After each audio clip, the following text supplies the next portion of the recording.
Alright, y'all. Alyssa had some stuff going on this evening. I only got an hour and a half or so, but I'm going to go out here and see if I can't stock up on some bait.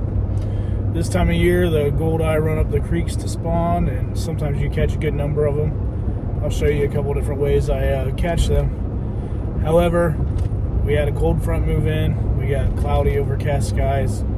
That, in my opinion, has been the worst situation for when I go catch Goldeye, so we'll see what happens. I'll meet you down in the water. I'm headed there right now, so let's go.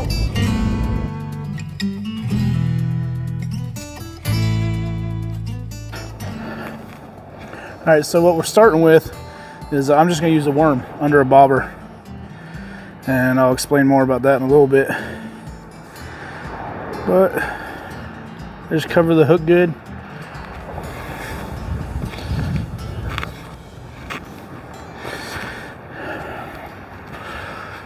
I like to use weighted bobbers just for casting distance. There's a worm. I actually stole Alyssa's Meat Hunter Flex rod. These Meat Hunter Flex rods are great for this, by the way, but hers is 7 foot and mine's 6 foot, so hers casts further, so I like using it.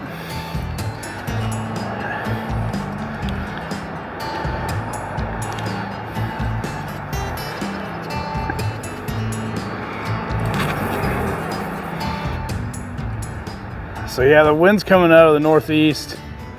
This current actually flows down this way, but the wind's blowing this way, so the bobber is kind of stationary because the current in here is not very strong.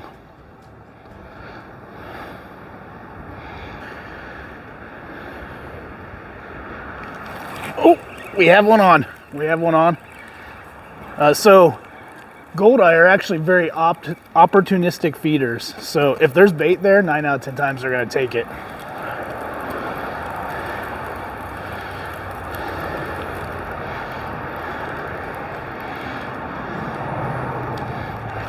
All right, first one on the bank. And I'll tell you another thing, it's hard to get a good hook in them because they shake their head so much that they loosen that hook and it pops out sometimes. You gotta keep that line tight. And they do have teeth. I mean, you probably shouldn't go stick your finger in their mouth, but there's a nice Nebraska Goldeye. And see their eyes there? That's of course why they're given their name. It actually helps them to see through murky water. Like I said, they're opportunistic feeders. They feed on bugs, crustaceans, other fish, frogs, and if the bait's there, they'll hit it, like you just seen. I'll see if I can show an example of that. I brought a little swim bait. We'll see if they hit that. Let's get this guy in the bucket. All right, here's of course my Meat Hunter Flex. Well, there's a swim bait. We'll see if we can't get a hit on this. A lot of times I will actually lose the tail, so they'll hit the back end and take the tail off. But we'll see.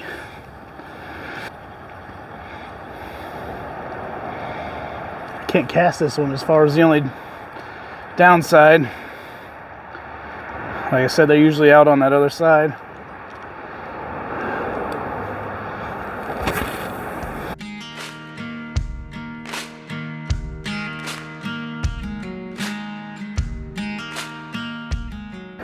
All right, let's see if we can get them fired up a little bit more with the bobber casting way over there, since this one can't make it that far. And then maybe they'll eventually come closer in our range and I can show you. Like, you literally can use anything, spinners, spoons, even crankbaits we've caught them on, these swim baits. Like I said, if the bait is there next to them, they're gonna take it. That's just how they are. A lot of times, depending on the size of your worm, I just use half worms, sometimes a third. They like big chunks. Like if you get down to a little chunk, they don't seem to notice it as well.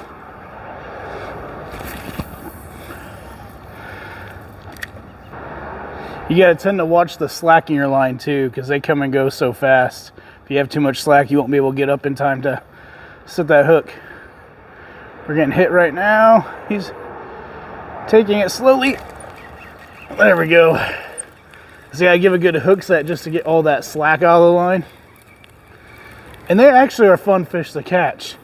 Like if you have kids and they're running like this and you can catch them in numbers, I mean, these are more fun than bluegill that we catch around here that are 7-8 inches. These guys fight. They'll jump out of the water. You might disappoint some kids when you lose some because they do pop off a lot, but A lot of people will mistake them for skipjack. Closely related, but skipjack a little bit different. And then Mooneye is the other one I always hear. Mooneye actually have like a wider body in here, not as slender. So the Mooneye, Goldeye, one of the two, I always get that mixed up. So I'm sure he'll correct me and edit that part out. Nebraska Goldeye. I'm sorry if you hear the cars going by above. I'm directly under an overpass on a highway, so it gets pretty noisy sometimes. I'm trying out some new mics, so hopefully we'll cut out some of that. See how they sound. And here's a situation where I had a bite right on, like right away. He didn't come back for it. Usually they always come back for it. So either my wormer's gone or he's just not in the area anymore. So I'll actually reel in and reposition it. Like I said, they're opportunistic feeders. So if you're not getting one, I mean, sometimes if the water's drifting down, you can let it drift down, it'll run into one, or one will come through. But I mean, if you're on a school of them, you're not getting them like right away, bam, like that. Just reel in after a minute or so and recast. Oh, I missed him. Drag's a little too loose. I heard that. It happens. You'll miss a lot of these. Just trying to find them at this moment. It seems like I'm dealing with a smaller school than normal. I know you guys are probably saying, well, you just said they're opportunistic feeders, so what's the weather matter? But on the way out here, I had said, you know, weather like this, the bite's not as good. It's not that the bite's not as good, should I say. It's more they're spread out more. They'll be at different levels. They're not stacked up high. When there's a sunny, decent day, they're all pretty close to the surface in groups. They're feeding on insects and stuff that land in the water. So that's what I mean by that. They're just not as like grouped up together. Kind of like the rest of the season. After they do this spawn run in the spring, you'll find pockets of them, but you won't catch. I mean, we've had days that we've caught 100 in a couple hours. So you won't have anything like that. Oop. He's trying to take it. Got him. I don't know if I got it. Oh, he's running at me. There we go.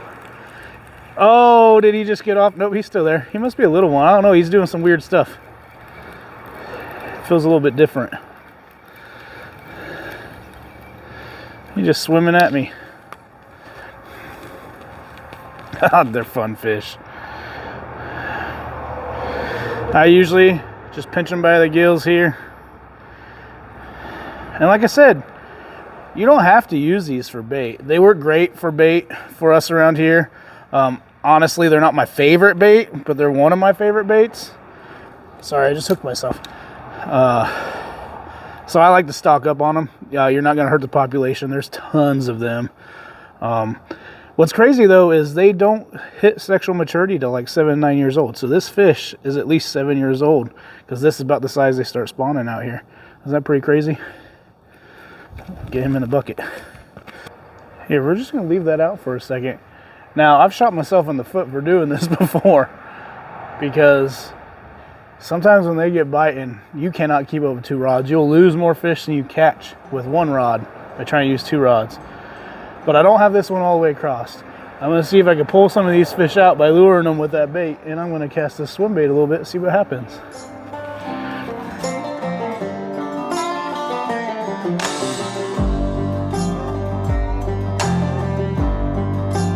I'm going to cheat a little bit, put some split shots on, see if we can't get a longer cast.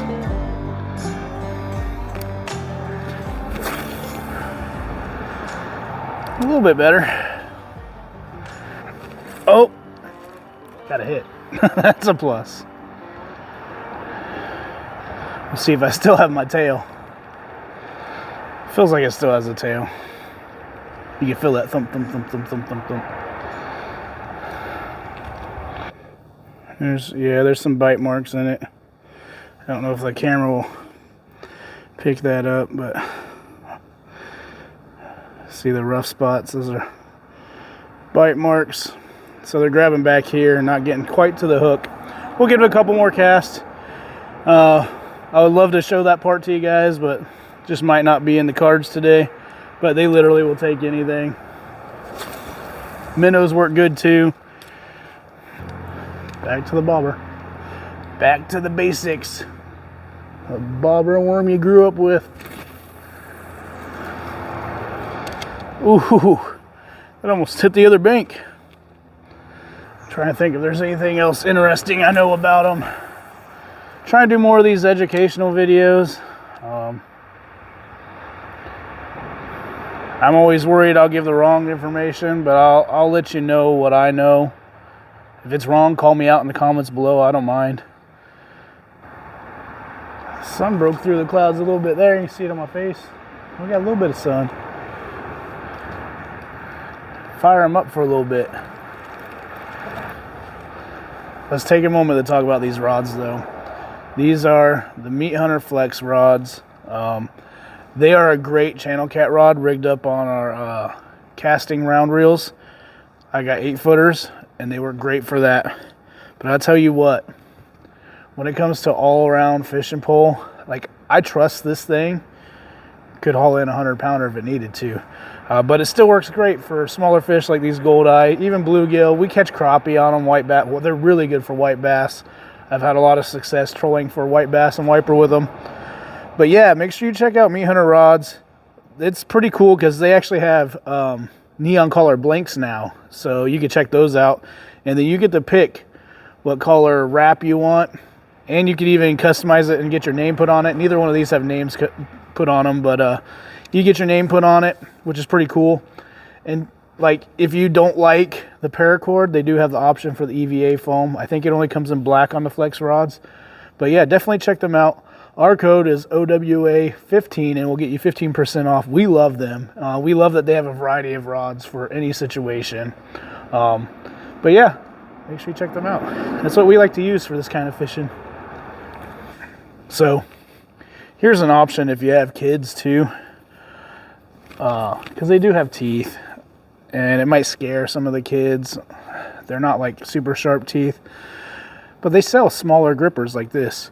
Work great for little fish like this. Of course, I personally don't use them, but if I had kids with me, I brought these out just to show that they do have smaller grippers. You lip the Goldeye, you can lip small, largemouth bass, stuff like that, and it'll really help your kids out. But yeah, that's pretty cool. There you go. We're gonna move down the way here just for a second, because we only got like 10-15 more minutes before it's just too dark to be out here doing this, filming. I didn't bring any lights, like, just planned just to do this, so let's go down this way a little bit.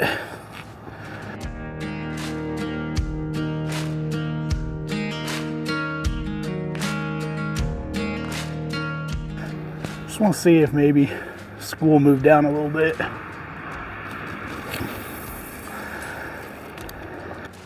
They do like current seams and current breaks, and these two boulders here break up the current, also create a current seam, so those spots work well.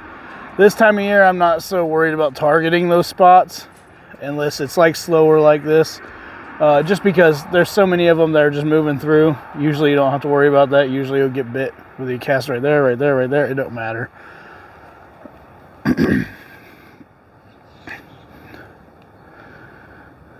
But if the bite's going slow for you, they're good spots to try.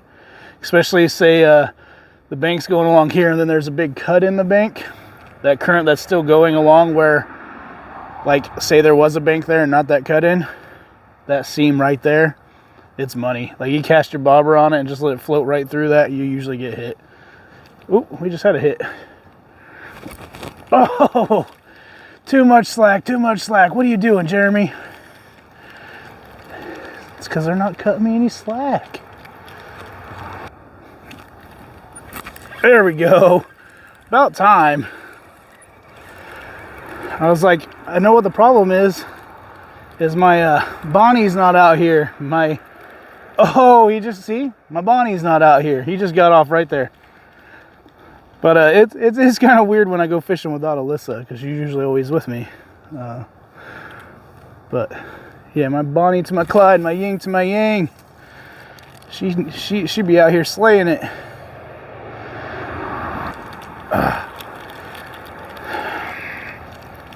Sometimes they can make you pretty frustrated. See, I'm flustered.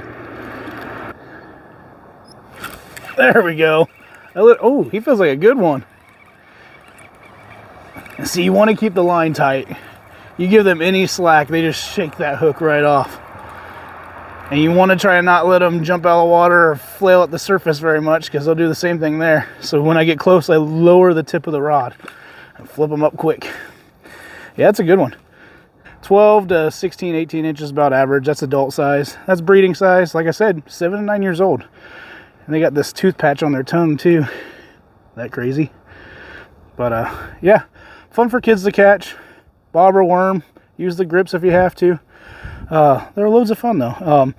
They're located all the way as north as northern Canada down to Louisiana. It's kind of like an angle through Canada and the US, throughout the streams and rivers that run off the Mississippi, Missouri kind of stuff.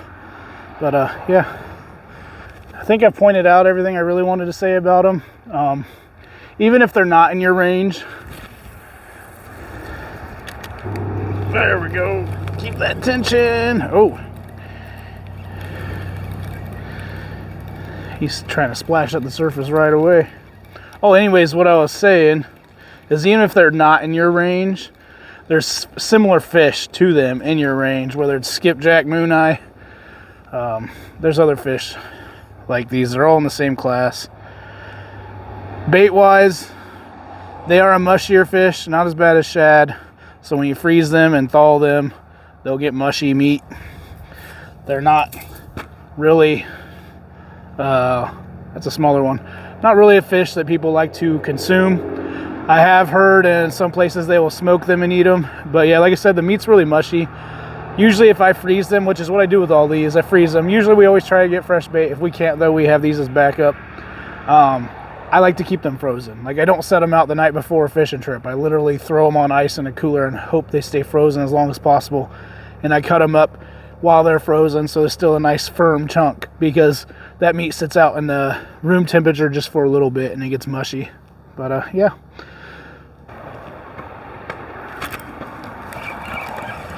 Stay on. All right, this might be the last one of the night if we get him in. That gives us half a dozen in an hour or so. I ain't complaining. It definitely is better than this at times, but that's plenty of bait if you wanted to go out catfishing or if you just want to have fun with your kids. It's a few fish. Anyways, if you guys made it this far in the video, hit that subscribe button for me if you liked all the information I gave and enjoyed the video. This is actually a good one. You guys want to see this one? This is one that I don't know if I really want to grab by the teeth, so, but, oh yeah, he's got sharper teeth. But, put my finger in his gill there. He's taking up the whole screen. Ooh, that's a chunky one there. Yeah, hit that subscribe button, guys. I hope you enjoyed the content. We'll get back out there for another cast. But yeah, if you made it this far, enjoyed the video, I'd appreciate it. Hit that subscribe button, leave us a comment. Tell us what you think. Got him. That's how you do it. That's how you finish off a video. You get one last fish in. These guys, so fun. There we go. Last Goldeye of the evening. I really appreciate you all. I wish I had my Bonnie here. I know you guys really enjoy watching her. She's exciting, fun. I'm a little more serious sometimes, but I have a lot of fun with her and we have a lot of fun together. But I hope you guys enjoyed this video on catching Goldeye 101, how to. It's my way, it's my method. There's other methods. There's other people who are going to tell you other things that may work better, may work worse. Just go out and give it a try. Go out fishing. Literally. That's all you got to do. Get outdoors and stay wicked, y'all. Until the next one, hit that subscribe button. Love y'all. So, there's a guy down here catching Goldeye. Who targets Goldeye? They're not even edible. He says they're fun.